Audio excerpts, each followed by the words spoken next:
Sveiki įsijungę Mėnulio radiją. Girdėsite pasaką Arnelio mustangas. Gyveno sau toks dviratis vardu Mustangas, nes tai buvo parašyta ant jo rėmo šono.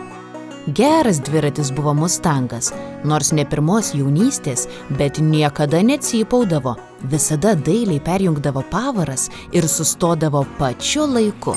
Per visą savo gyvenimą nebuvo užkliudęs nė vieno šuniuko, nė vieno paspirtuko. Ir dar niekada nenumesdavo nuo sėdynės savo mielojo šeimininko.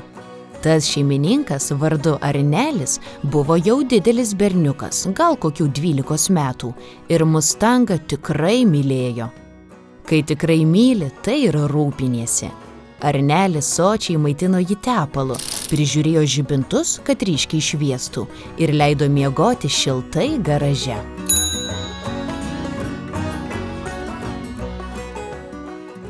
Bet toks ramus ir paprastas gyvenimas juk negali tęstis amžinai, tiesa?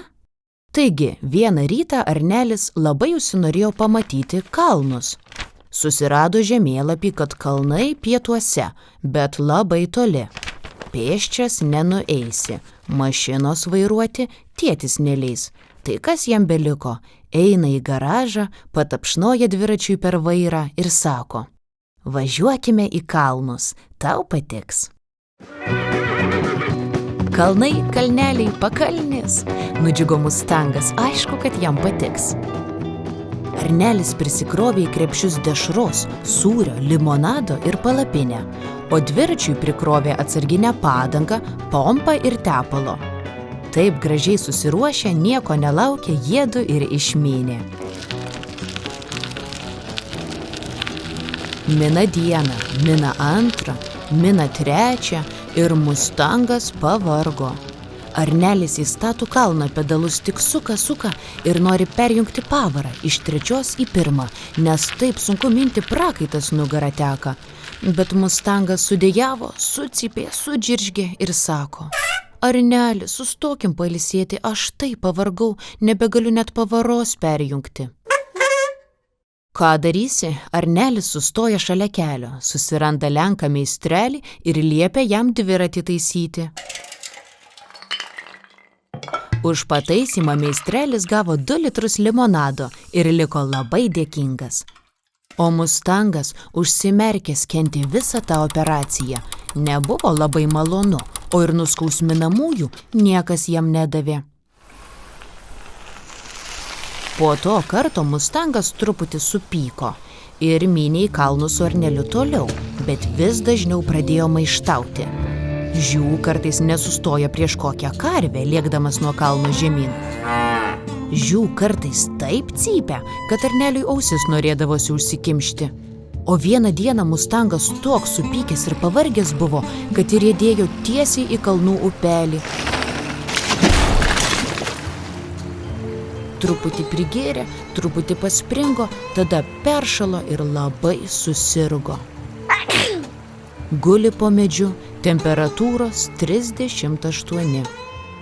Arnelis glosto jam vairą, kaip ir gaila Mustango, bet keliauti juk reikia toliau.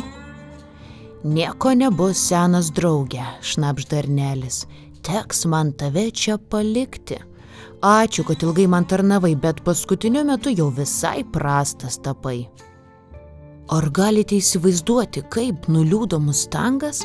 Jam aukščiausia temperatūra, nedviratiškas nuovargis, jis užsieny, net ne namie, ir jam dar pareiškia, kad jį palieka.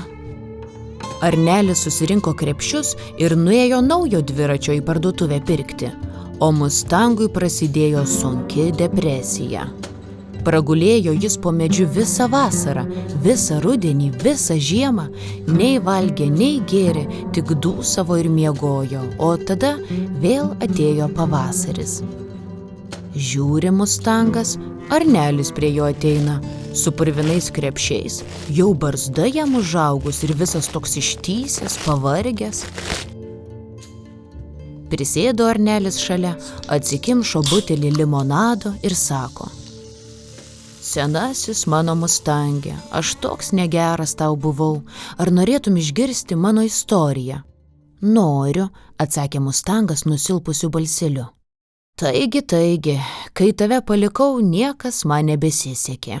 Nusipirkau naują dviratį už paskutinius pinigus, bet tas naujasis buvo toks išlepęs ir įnoringas, niekaip nenorėjo mano krepšių vežti, vis mesdavo juos ant kelio, už tai jie tokie dabar purvini.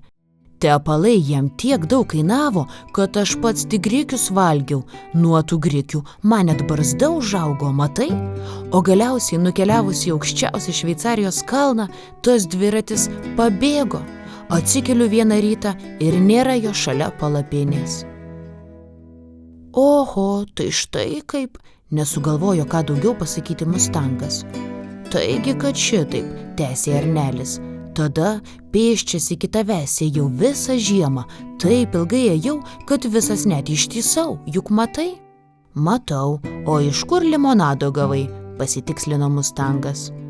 Tai tas geras lenkas meistrelis, pamatė mane, pagailo jam ir davė vieną.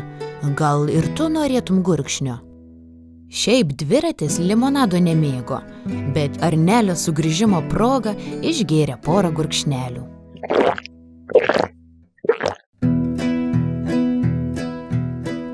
Taip Arnelis su savuoju Mustangu susitaikė.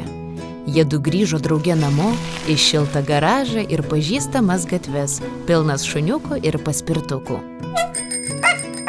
Arnelis savo rankomis dviratį pataisė, išplovė, pamaitino tepalais ir pakeitė abi padangas. Mustangas blizgėjo kaip naujas. Dabar jų gyvenimas vėl buvo paprastas ir ramus, bet būtent tokio jiedu ir tenorėjo, bent šiai vasarai. O kitą vasarą? Kas ten žino, kas nutiko kitą vasarą? Kitai vasarai kita ir pasaka. Iki.